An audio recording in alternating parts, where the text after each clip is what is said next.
Hey guys, welcome back to our channel. In this tech tutorial, we're going to show you how you can remove team members from your workspace on ClickUp. So let us get started right away. Head over to ClickUp, log into your account and access the workspace you would like to customize and edit here in the top left. So let us go with that workspace here for the sake of this tutorial.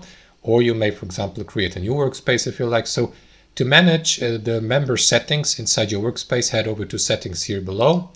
And after that, switch to people here in the left panel, and here to the right you will see a list of all team members inside your workspace.